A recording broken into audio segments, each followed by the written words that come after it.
যে মানুষ 3টে ভিডিও শর্টস হয়ে গেল, তোমরা অবশ্যই দেখো বন্ধুরা।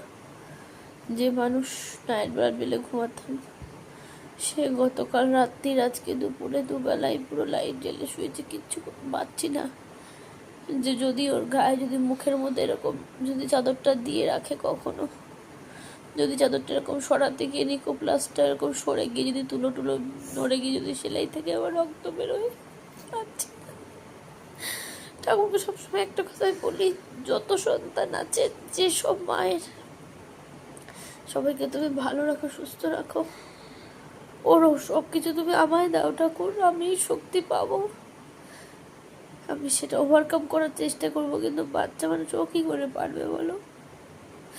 ছটফটে মেয়ে একটা, স্কুল নাচ পড়াশোনা সব বন্ধ। স্কুলের ম্যাম ছবি দেখে বলছে এটা কি করে হলো ওর সাথে। নাচের ম্যাম বলছে আমি কালকে যাবো তোমাদের বাড়িতে। কৌশিকীকে এইভাবে আমার দেখতে খুব খারাপ লাগছে, ভিডিও কল করেছিল সকালে। বলছে এটা কি করে সম্ভব হলো? তুমি ওকে না খুব আগলে আগলে রাখো। সব সময় আগলে রাখি বন্ধুরা, জানো। রাত্রিবেলা যদি ঘুমো, টয়লেটে যায় না, আমি দরজা রাত পেয়ে হুম করে উঠি, তাহলে কোথায় যাচ্ছিস কোথায় যাচ্ছিস? মা টয়লেটে যাচ্ছি।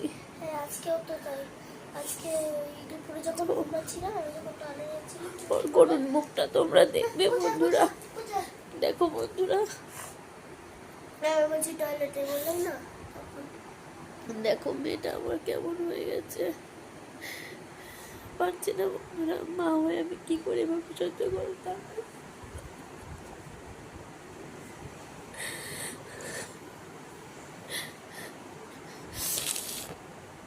এরকম কপাল,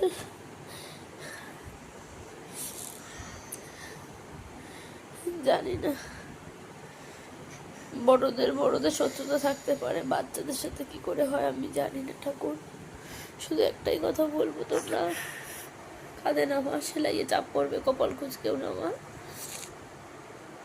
স্নান করেনি, ওর বাবা বলছে সারাদিন এসে চালিয়ে রাখো, তো স্নান করতে পারছে না। কিন্তু না মা, সোনা পাখি ঠিক হয়ে যাবে মা। তুমি মার কথা শোনোনি? কালকে তোমাকে আমি তিনবার 3 টাইমস মানা করেছি, হাত এরকম ধরে ধরে নামাচ্ছি, বসে বসে কথা বলার সাথে, একটু শোনেনি। আমাকে আমি কাল নিয়ে যাবো, আর না হলে মঙ্গলবারে সেলাইটা কাটাতেই। দেখো টিটেনাস দিয়েছে, এই দেখো বন্ধুরা, এই দেখো পায়েও ছেলে গেছে অনেকটা, দেখো এই যে এই যে এই দেখো পায়েও ছেলে গেছে কতটা, দেখতে পাচ্ছ? ওই দেখো